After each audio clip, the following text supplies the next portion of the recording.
Assalamualaikum warahmatullahi wabarakatuh.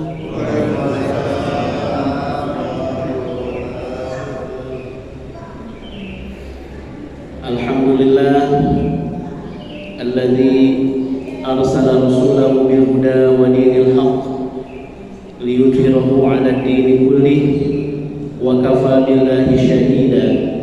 Asyhadu an la ilaha illallah wahdahu la syarika lah wa asyhadu anna Muhammadan 'abduhu wa rasuluhu la nabiyya ba'dah.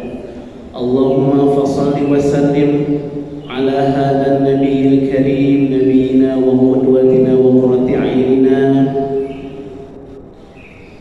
nabiyina Muhammadin sallallahu alaihi wasallam wa ala alihi wa ashabihi ajma'in wa man tabi'ahum bi ihsanin ila yaumiddin. Qala Allah ta'ala fi kitabihil karim, a'udzu billahi minasyaitonir rajim. Bismillahirrahmanirrahim. Alif lam ra.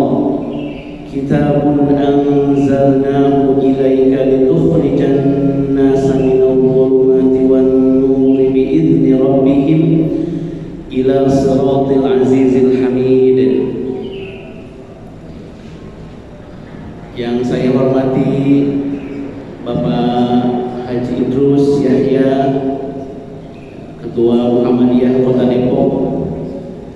Semoga Allah Subhanahu wa taala senantiasa memberikan kesehatan, umur yang panjang, keberkahan dan kemudahan beliau dalam menjalankan segala aktivitasnya. Insyaallah kalau pemimpin yang dicintai warganya, hidupnya barokah ya, karena banyak yang mendoakan. Makanya jangan jadi pemimpin yang tidak dicintai, maka bukannya doa tetapi selain doa ya yang disampaikan. Dan juga tentunya kepada pengurus yang lain yang saya hormati, Bapak Haji Muhammad, semoga Allah Subhanahu wa taala memberikan kesehatan, panjang umur, barokah dalam hidupnya. Beliau walaupun sudah sepuh tetapi semangatnya muda, Masya Allah. Selalu penuh semangat, banyak memberi inspirasi ya kepada yang lain. Bapak Haji Mukhtar, Haji Zainal, dan yang lain-lain, tentunya jamaah Bapak RT kalau ada, ibu-ibu, jamaah semuanya yang insya Allah mendapatkan rahmat dari Allah Subhanahu wa taala dan juga keberkahan dari Allah Subhanahu wa taala. Hadirin jamaah salat subuh Masjid Al-Qahinur yang dirahmati Allah Subhanahu wa taala, marilah kita sama-sama bersyukur kepada Allah Subhanahu wa taala. Kita memuji, kita bertasbih sebagaimana Allah menyatakan bahwa semua apa yang ada di langit dan di bumi itu bertasbih. Yusabbihu lahu ma fis samawati wal ardh wa huwal azizul hakim. Bertasbih, memuji Allah semua apa yang ada di langit dan di bumi, karena keagungan Allah, karena kasih sayang Allah, karena seluruh yang Allah perbuat untuk makhluknya, mengurus, menjaga, maka kita juga tidak absen ya, tidak lupa untuk bersama-sama dengan penghuni langit dan bumi yang tentunya tunduk dan taat kepada Allah Subhanahu wa taala. Kita itu bertasbih, kita memuji Allah, karena Allah memerintahkan kita memang untuk bertasbih dan mengingat Allah dengan ingatan yang banyak. Kemudian yang selanjutnya, kita tidak bosan untuk senantiasa memuhasabah diri kita dengan doa-doa yang diajarkan oleh Rasulullah dan zikir Di antaranya setiap pagi atau sore Rasulullah mengajarkan agar kita meminta ampun, menyatakan dosa-dosa kita, mengakui perbuatan salah kita dengan membaca, salah satunya adalah doa Sayyidul Istighfar. Kata Rasulullah, barang siapa membaca Sayyidul Istighfar ini di pagi hari, kemudian dia meninggal pada hari itu, dan dia membacanya dengan penuh keyakinan akan kandungannya, maka dia masuk surga. Demikian pula orang yang membacanya pada sore hari dan dia yakin dengan kandungan yang di dalamnya, maka dia meninggal malam hari masuk surga. Allahumma anta rabbi, wahai Allah, engkau adalah Tuhanku. Khalaqatani, la ilaha illa anta, tidak ada yang berhak disembah kecuali engkau ya Allah. Khalaqatani, engkau yang menciptakan aku. Wa ana abduka, dan aku adalah hambamu, betul-betul hambamu. Wa ana ala ahdika wa wa'dika mastata'tu, dan aku terikat perjanjian denganmu yang akan aku penuhi semampu. A'udzu bika min syarri ma sana'tu, aku berlindung kepadamu ya Allah dari keburukan perbuatan. Abu'u laka bi ni'matika alayya, dan aku mengakui betapa banyak nikmat yang kau berikan kepadaku. Wa abu'u bi dzambi, dan aku mengakui banyaknya dosa yang aku perbuat. Faghfirli, maka ampunilah aku ya Allah. Fa innahu la yaghfiru dzunuba illa anta, karena sesungguhnya tidak ada yang bisa mengampuni dosa kecuali engkau ya Allah. Sungguh ini adalah semacam dialog yang Rasulullah ajarkan antara hamba dengan Allah Subhanahu wa taala, yang rutin dilakukan setiap pagi dan sore. Pengakuan seseorang bahwa dia adalah hamba yang Allah ciptakan, dia akui kebesaran Allah, keagungan Allah, dan dia akui nikmat Allah yang begitu besar, sedangkan dia membalasnya dengan dosa-dosa yang dilakukan. Dan Allah mencintai, menyukai orang-orang yang mengakui dosa-dosanya. Innallaha yuhibbut tawwabin, sesungguhnya Allah mencintai orang-orang yang bertaubat, mengakui dosa-dosanya. Maka jika kita menghayati, memaknai kalimat-kalimat permohonan ampun tadi setiap pagi dan sore, tentunya mudah-mudahan kita selalu diingatkan dengan kalimat-kalimat ini bahwa kita memiliki hubungan dengan Allah Subhanahu wa taala, yaitu hubungan yang spesial, yang khusus, yaitu hubungan antara hamba dan Rabb dan Tuhan, yang hubungan itu tidak pernah berhenti sedetik pun.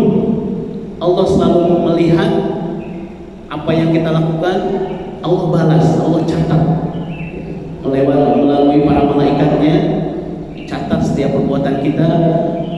Allah memberikan rahmat, kasih sayang setiap perbuatan-perbuatan yang baik.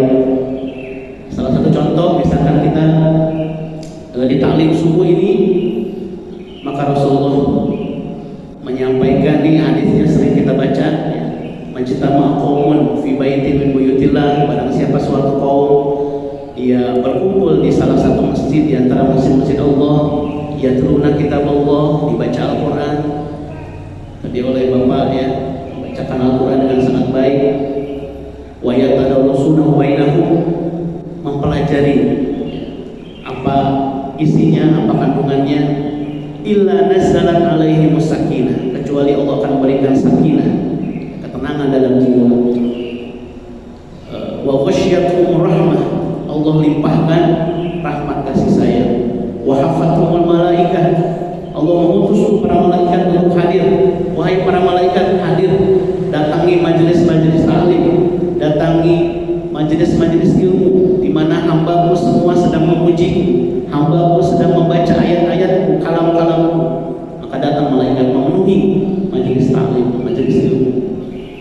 Wa dzakarahumullahu fi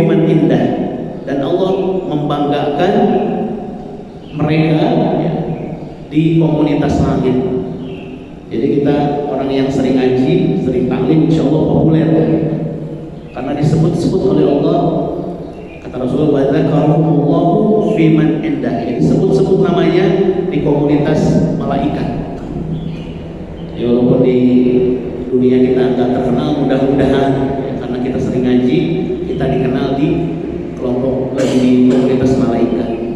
Kalau dikenalkan, kalau meninggal nanti ruhnya naik ke langit, udah dikenalin.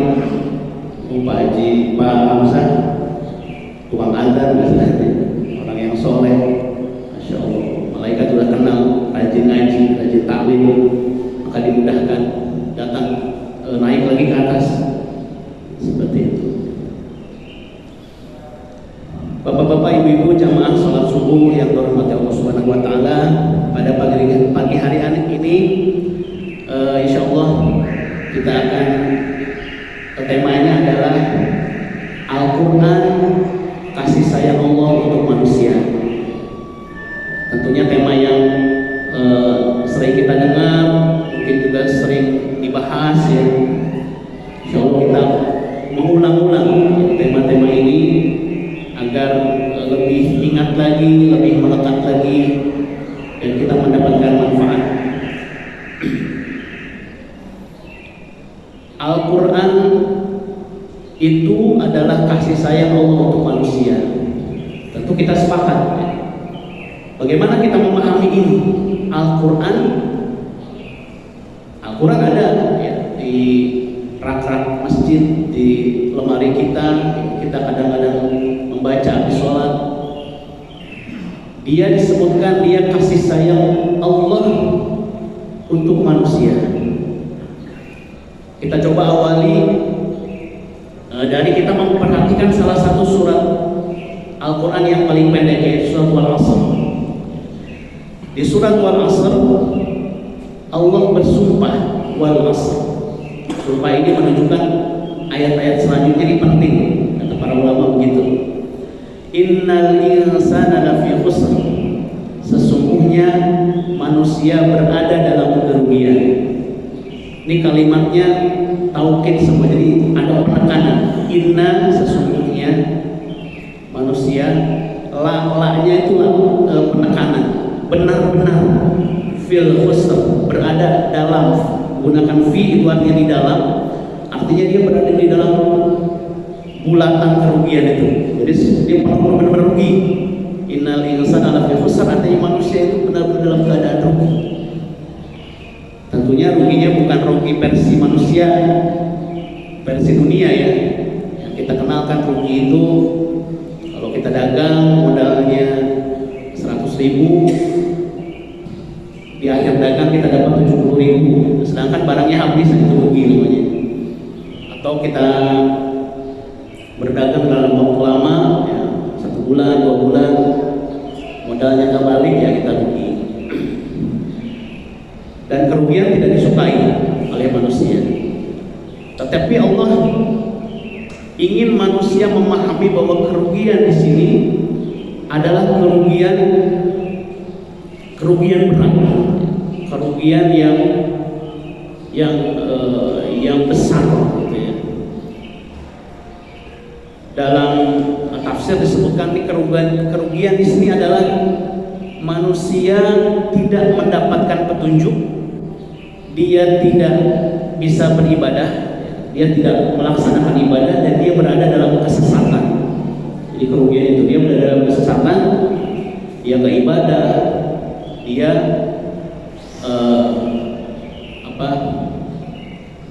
tidak mendapatkan petunjuk Allah. Illal ladzina amanu wa 'amilus shalihat wa tawassaw bil haqq wa tawassaw bis sabr. Kecuali orang yang beriman, beramal soleh, bernasihat dalam kebaikan dan kebenaran dan ketakwaan. Ini pengecualiannya. Illa, kecuali, hanya dengan ini kerugian itu bisa dihilangkan. Kemudian kita satu lagi perhatikan surat Wat-Tin. Allah berfirman, Wat-Tini waz-zaitun wa turi sinin wa hadzal baladil amin. Ini juga sumpah-sumpah Allah yang menandakan ayat-ayat selanjutnya adalah penting. Laqad khalaqnal insana fi ahsani taqwim. Sungguh Allah menciptakan manusia itu dengan bentuk yang terbaik. Tidak ada makhluk yang Allah ciptakan sebaik manusia, sempurna. Dia bernafas, dia ada tangan untuk megang, kaki untuk berjalan, dan terlebih-lebih Allah berikan akal sehingga dia bisa berpikir. Sempurna. Tsumma radadnahu asfala safilin. Tapi kemudian Allah menurunkan dia kepada posisi yang sangat rendah. Rendah kayak jatuh, kayak terpelanting begini. Rendah sekali. Nah, dalam tafsir disebutkan posisi ini adalah neraka. Dia akan dimasukkan ke dalam neraka. Jadi neraka itu adalah posisi yang sangat rendah. Tsumma radadnahu asfala safilin. Illal ladzina amanu wa 'amilus sholihati falahum ajrun ghairu mamnun. Di sini juga ada pengecualiannya. Kecuali orang yang beriman, beramal soleh, dia enggak rugi, dia mendapatkan ajrun ghairu mamnun, pahala yang tidak terputus. Nah, Bapak-bapak, ibu-ibu yang dirahmati Allah Subhanahu wa taala, dengan melihat kedua surat ini, kita melihat bahwa ada dua keadaan yang Allah tunjukkan. Yang pertama adalah keadaan manusia itu berada dalam kerugian, dan keadaan manusia itu terperosok ke dalam neraka. Jadi keadaan yang buruk itu keadaan yang ditampilkan di awal. Aslinya manusia akan menjadi seperti ini ketika dia tidak melakukan apa yang Allah sebutkan dalam ayat-ayat selanjutnya. Illal ladzina amanu wa 'amilus sholihati wa tawassaw bil haqqi wa tawassaw bis sabr. Nah, maka yang selanjutnya ini menjadi penting, karena dengan hal-hal yang disebutkan Allah selanjutnya dia tidak rugi lagi. Kalau nggak dia rugi. Dan ayat-ayat ini dorongannya itu agar manusia takut, muncul rasa takut, muncul rasa ngeri kalau dia berada dalam posisi yang pertama tadi, rugi atau masuk neraka. Cuma masalahnya kadang-kadang nggak dapat feel takutnya ya, rasa takut, rasa ngerinya tuh nggak dapat, karena mungkin jarang baca juga atau jarang ditadaburi ayat-ayat ini. Nah, maka yang selanjutnya menjadi penting. Maka pertanyaannya, bagaimana ilal ladzina amanu wa 'amilus sholihati wa tawassaw bil haqqi wa tawassaw bis sabr ini? Maka jawabannya adalah dia adalah Al-Qur'an. Jadi illal ladzina amanu wa 'amilus sholihati wa tawassaw bil haqqi wa tawassaw bis sabr itu adalah Al-Qur'an jawabannya. Bagaimana bisa Al-Qur'an? Allah sebutkan di ayat yang lain di surat Ibrahim. Tadi saya baca di awal. Allah berfirman, Alif Lam Ra, Kitabun anzalnahu ilaika. Inilah kitab. Allah nyebut Al-Quran dengan kitab, yaitu sesuatu yang ditulis. Inilah kitab, Al-Quran maksudnya. Anzalnahu ilaika, yang diturunkan kepada Nabi Muhammad, litukhrijan nasa minal dhulumati ilan nur, agar dengan Quran ini engkau keluarkan manusia dari kegelapan ke dalam cahaya. Nah, ini jawabannya. Allah turunkan Al-Quran kepada Nabi Muhammad agar engkau keluarkan manusia dari kegelapan ke dalam cahaya. Jadi Allah dalam Quran ini mengilustrasikan atau menyebutkan bahwa kondisi manusia itu berada dalam kegelapan. Maka yang namanya dalam kegelapan, ya kan, mungkin sering disampaikan keadaan dalam gelap ya manusia itu bisa ngapain, buru-buru beraktivitas. Kalau gelap di gelap banget, jari di depan mata aja nggak kelihatan nih 1, 2, apa 3 gitu kan. Teman kita itu mukanya cemberut, senyum atau apa nggak kelihatan.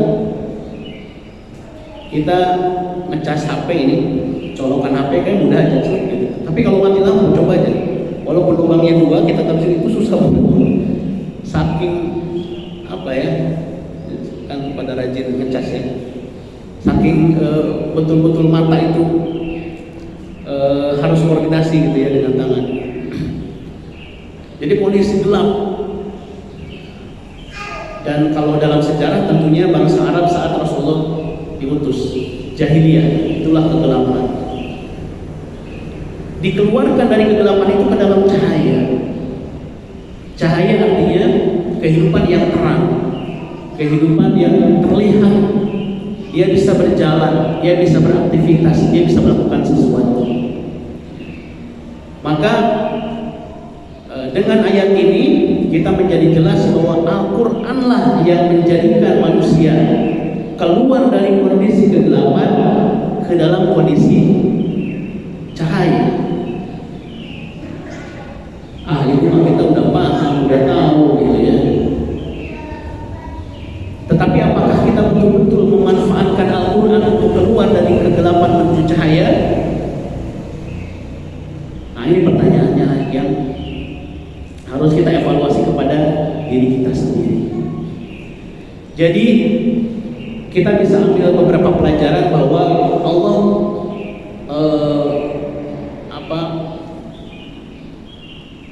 menyebutkan dalam beberapa surat tadi adalah dua kondisi, dua keadaan rugi, keadaan yang tidak rugi, keadaan gelap dan keadaan terang.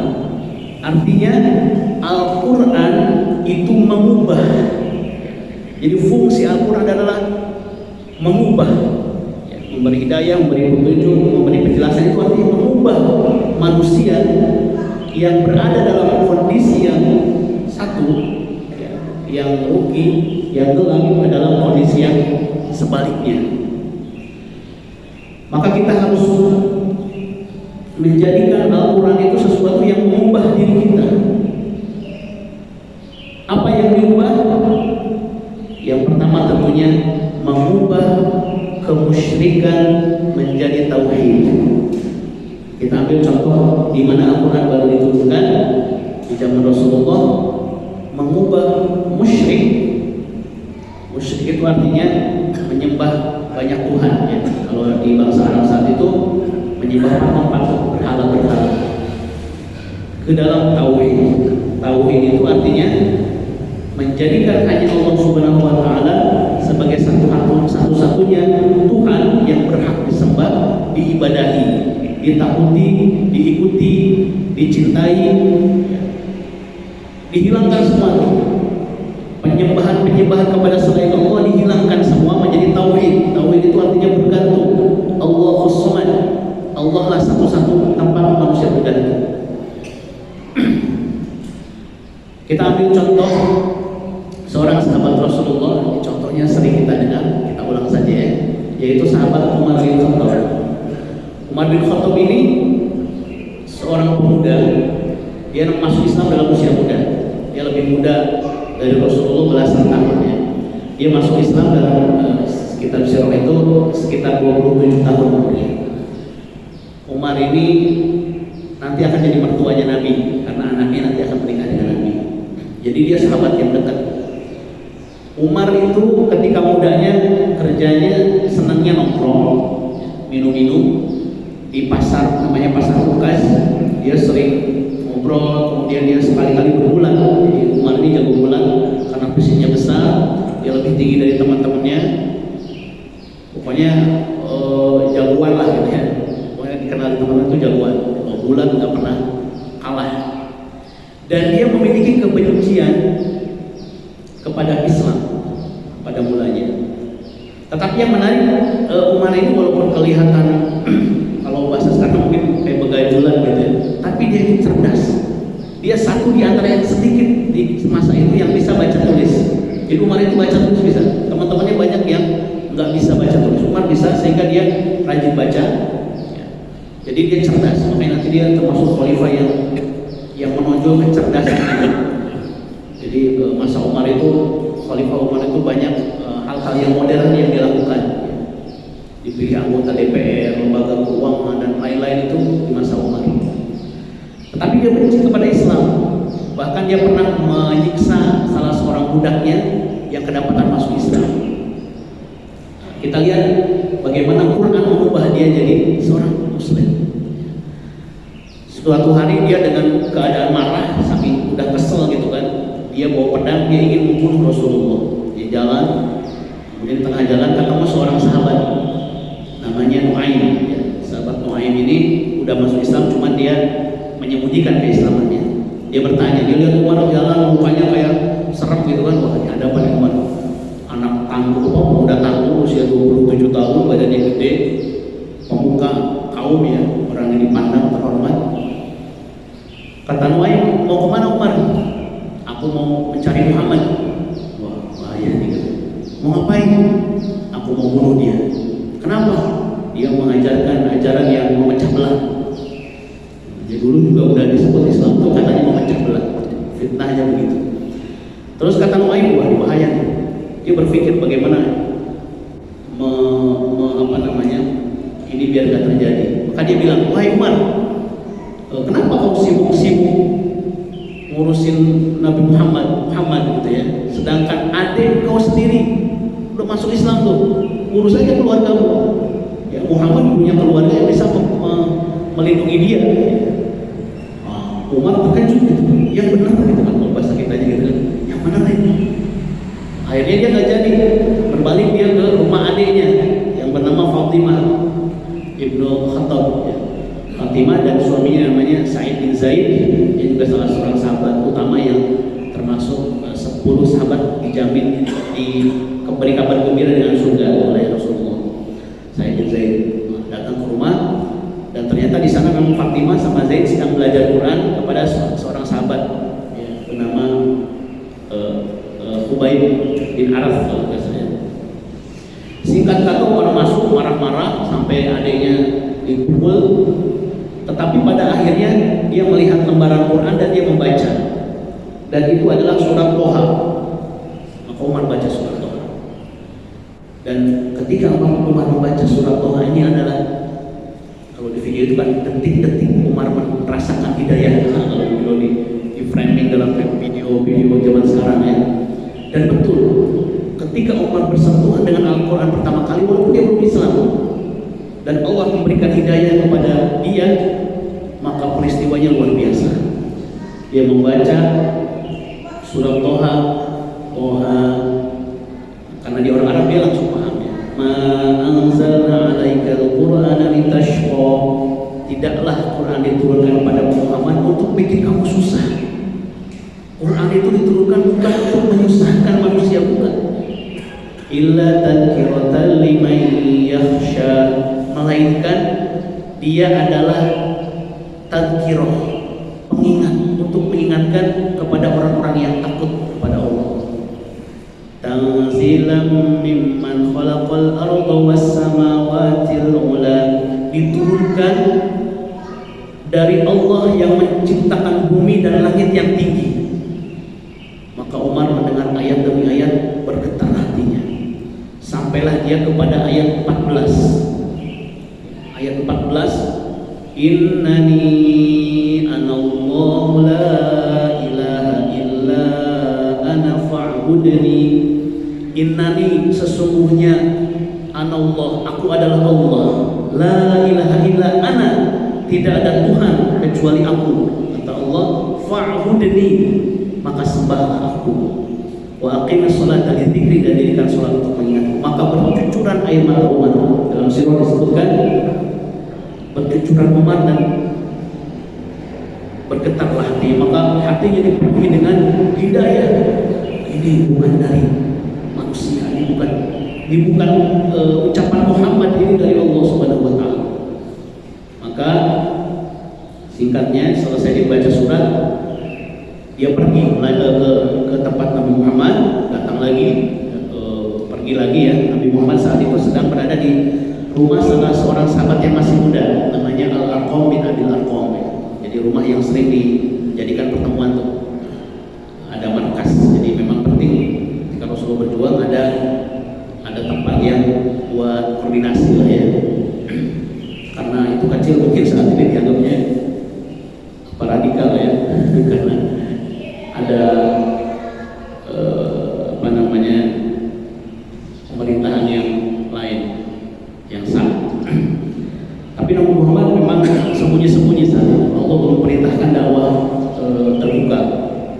Kemudian datang Umar masuk menuju rumah itu, diceritakan oleh sahabat yang sedang ada di rumah. yaitu melihat Umar sedang datang. Ada Hamzah di sana, ada Umar katanya, bawa pedang.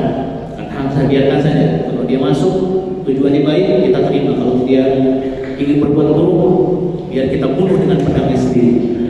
Jadi Hamzah ini salah satu yang mungkin bisa menandingi Umar ya, karena dia adalah sahabat yang juga memiliki fisik dan keberanian yang luar biasa, pamannya Nabi. Kemudian Umar datang mengetuk. Ketika dia masuk, Nabi tarik jubahnya. Kemudian Nabi berkata, wahai Umar, apakah engkau akan seperti ini sampai Allah nanti akan menghinakanmu dunia dan akhirat? Maka Umar berkata, saya ingin masuk Islam, saya ingin bersyahadat. Maka bersyahadatlah Umar, dan syahadatnya Umar, masuk Islamnya Umar, ini juga salah satu yang diminta oleh Rasulullah dalam doa-doa sebelum Umar. Ya Allah, kokohkanlah Islam ini dengan salah satu dari dua Umar, ya, Umar bin Khattab dan Amr bin Hisham atau Abu Jahal. Dan Allah memilih Umar untuk masuk Islam.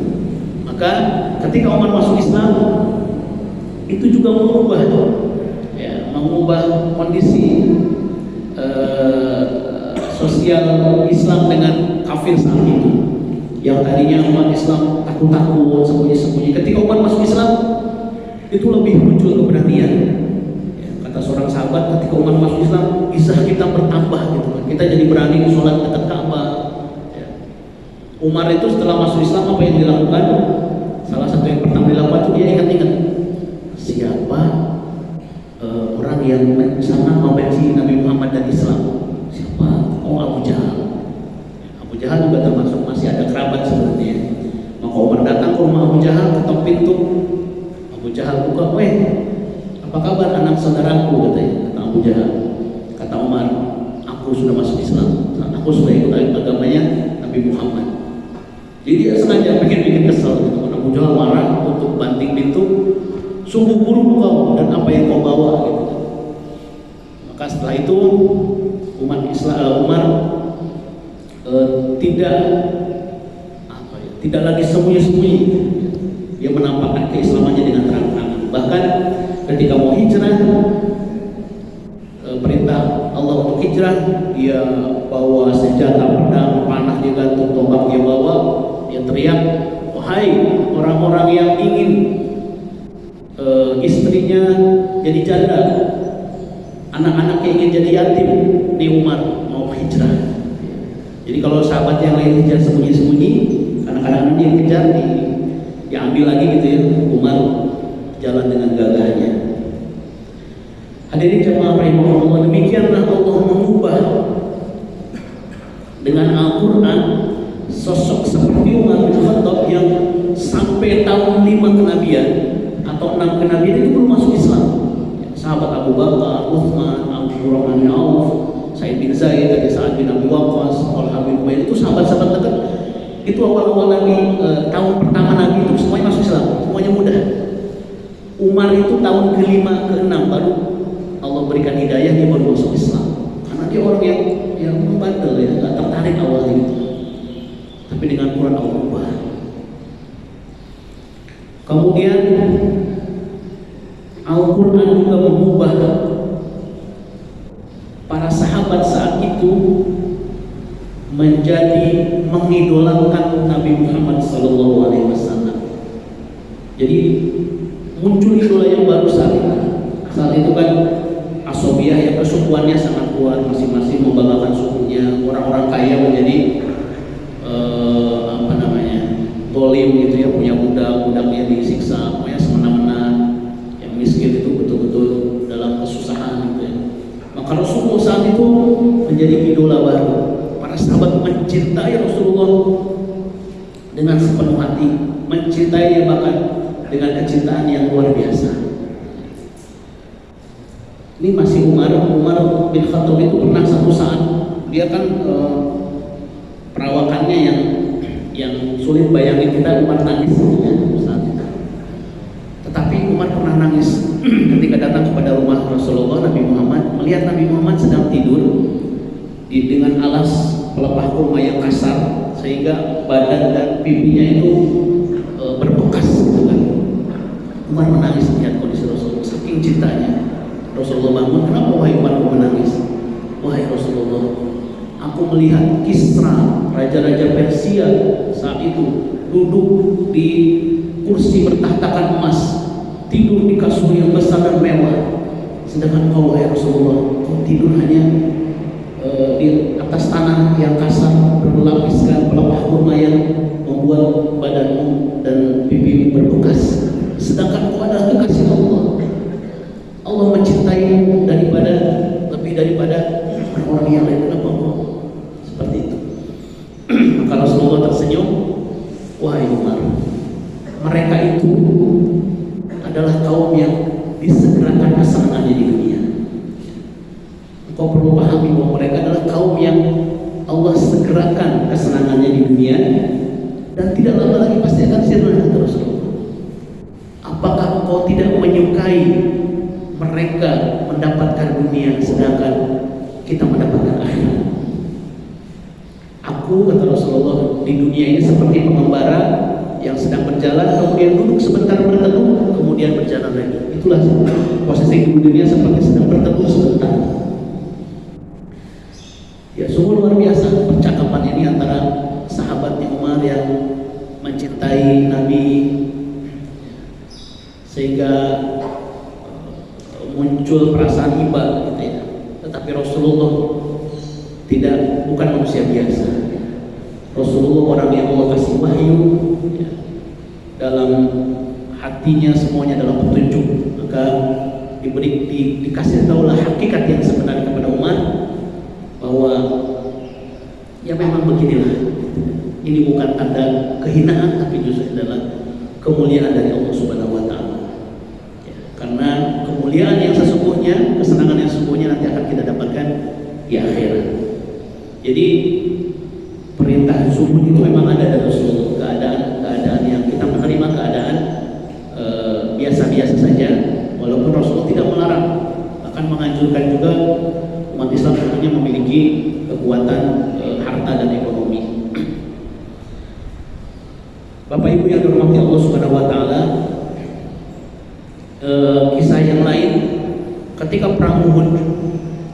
Perang Uhud ini perang yang kaum muslimin hampir kalah ya, tetapi kemudian dia bisa bertahan di bukit dan orang kafir tidak bisa menembus. Nah, yang paling mencekam saat itu adalah isu bahwa Nabi Muhammad meninggal. Isu itu berhembus, Muhammad mati gitu. Muhammad terbunuh, dan tidak ada yang paling menakutkan, paling mengagetkan umat Islam selain kematian Nabi Muhammad. Mereka nggak siap bagaimana Nabi Muhammad bisa meninggal gitu kan. Kita siapa yang bimbing saat itu masih betul-betul bergantung pada Nabi Muhammad gitu kan. Sehingga kaum muslimin keadaannya luar biasa panik gitu kan. Sehingga terjadilah dialog antara Umar dan Abu Sufyan. Jadi Abu Sufyan mau naik ke atas nggak bisa, ditahan, ya dipanahin, jadi nggak bisa ngejar. Dia nanya, wahai gitu kan, Muslim gitu ya, Muhammad sudah meninggal. Kata Umar bin Khattab, bohong, Nabi Muhammad ada beserta kita, dia tidak kenapa-napain, dia masih hidup. Kata Abu Sufyan, oh sungguh kok Umar adalah orang yang bisa dipercaya. Nah, mendengar seperti itu kaum muslimin menjadi tenang, Nabi Muhammad masih hidup. Tetapi kabar ini sampai ke Madinah bahwa Nabi Muhammad meninggal, itu nyampe tuh. Sehingga ketika pulang perang Uhud, ada seorang ibu-ibu yang nanya kepada para pasukan yang pulang, wahai para sahabat gitu kan, bagaimana kabar Rasulullah? Bagaimana Rasulullah?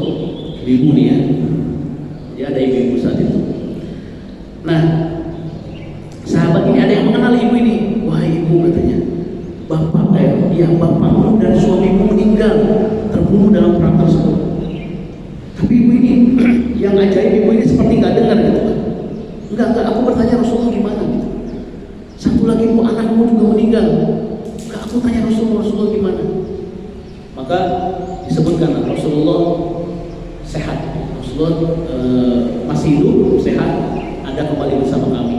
Mana dia? Aku gak tenang hatiku gitu kan.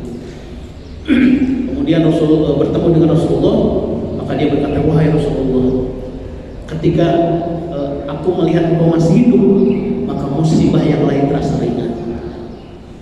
Sungguh luar biasa kecintaan ibu ini kepada Rasulullah, sampai-sampai dia dikabarin anaknya, bapaknya dan suaminya meninggal.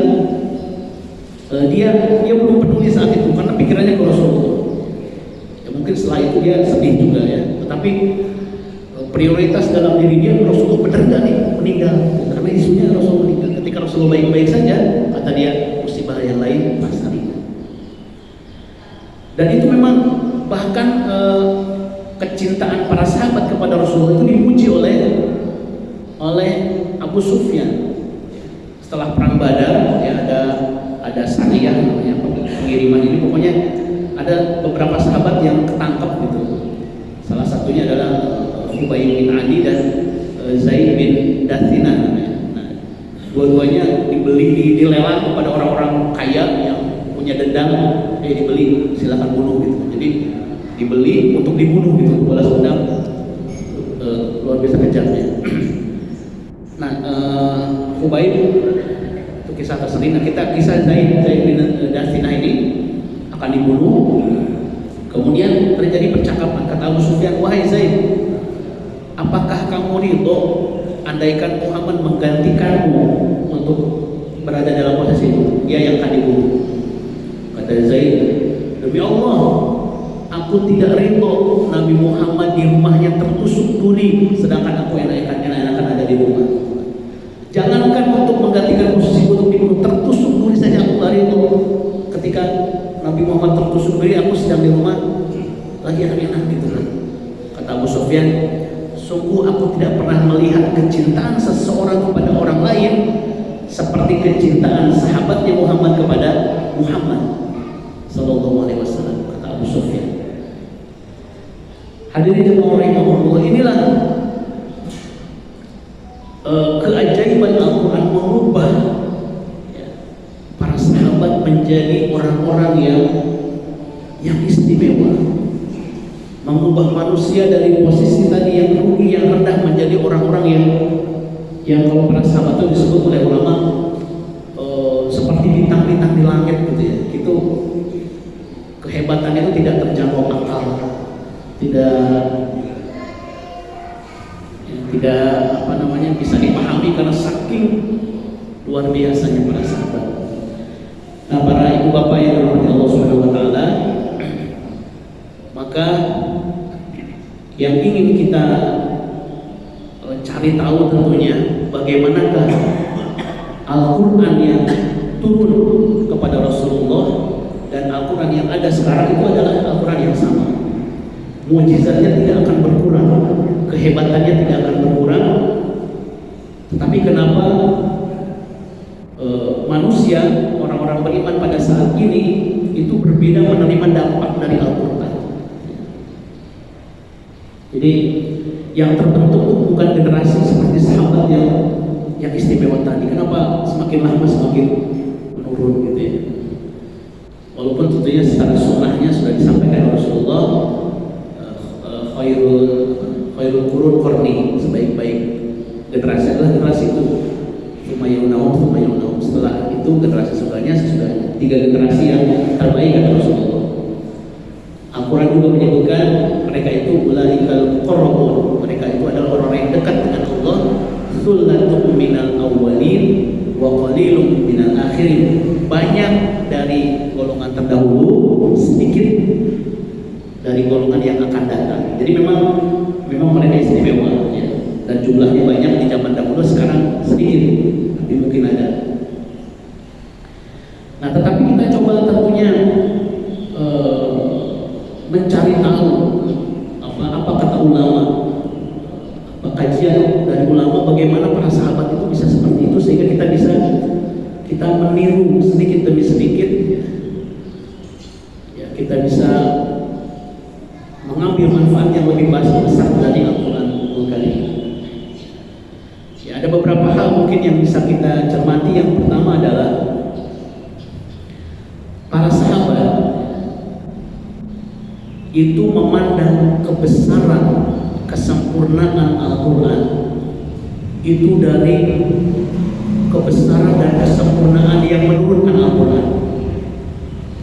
Itu yang pertama. Jadi para sahabat itu memandang bahwa Quran itu begitu agung, begitu besar, ya, itu begitu sempurna. Karena siapa yang menurunkan? Yang menurunkan adalah Allah Subhanahu wa Ta'ala yang maha tinggi, yang maha besar, yang maha agung. Tanzilan mimman khalaqal arda was samawati ula. Quran diturunkan dari Allah yang menciptakan bumi dan langit yang tinggi. Jadi pandangan para sahabat ya, itu tertuju kepada Allahnya dulu, kepada Allah Subhanahu wa Ta'ala. Ini dari Allah nih Quran ini. Kalau ini dari Allah berarti ini adalah sesuatu yang mulia, sesuatu yang agung, bukan dari manusia. Maka mereka kan kita juga kadang berbeda Pak ya, menerima sesuatu. Kalau misalkan walaupun barangnya sama ya, anak kecil tuh di sekolah ibu-ibu ya, kita kasih permen kadang juga kita suka kasih, tapi kalau dia dapat dari gurunya tuh kemudian senang. Ibu bunda, aku tadi di sekolah bisa jawab pertanyaan, aku dapat permen dari guru. Senang tuh permen ini, permen lollipop misalkan ya, dipegang, senang banget ya. Padahal kita kadang-kadang beliin lebih dari itu juga kadang nggak dimakan gitu ya. Tapi dia bangga, dia mendapatkan dari gurunya. Ya. Kita juga mendapatkan sesuatu dari orang yang kita hormati, orang yang besar, kita senang.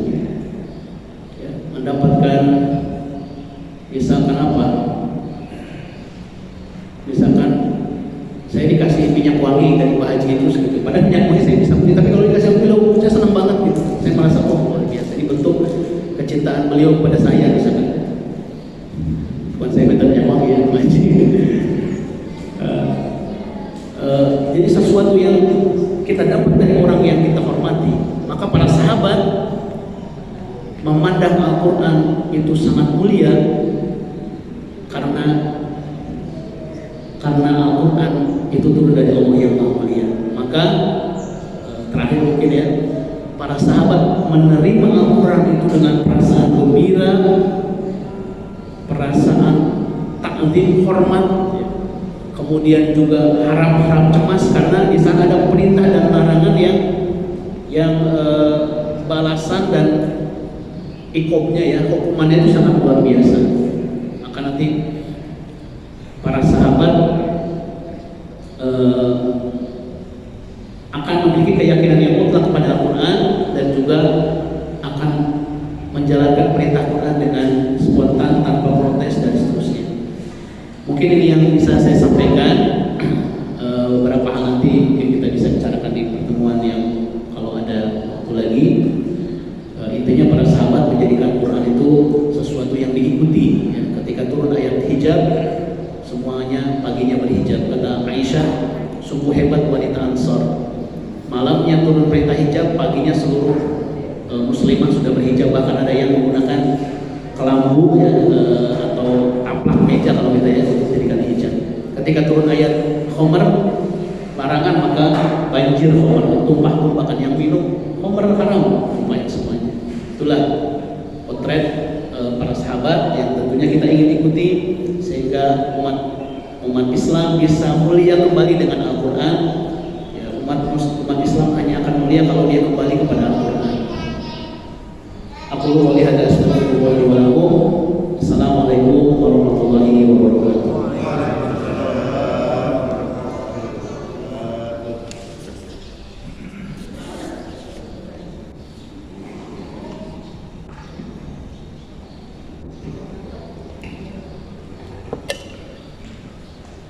Terima kasih kepada kita berusaha sendiri yang telah memberikan kajian pada hari ini.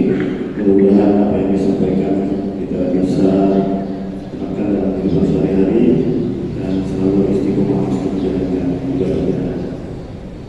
Sebelum kami akhiri acara kajian subuh pada malam hari ini, kami undang para jamaah untuk bisa hadir dalam hari Muhammadiyah Kota Depok dalam acara pelantikan Korps Pembalik Muhammadiyah Kota Depok yang insya Allah akan dilaksanakan pada tanggal 2 Oktober 2022 jam 9 sampai dengan jam 10 di Masjid Baitul Kamal. dan insya Allah akan diisi penceramah oleh guru kita Bapak Ustadz Kiai Haji Dr. Andes Muhyiddin Junaidi MA. Beliau adalah Ketua Lembaga Hubungan dan Kerjasama Pimpinan Muhammadiyah Pusat. Saya rasa itu saja kajian pada pagi hari ini, karena memang waktu sudah menunjukkan jam 6 kurang. Saya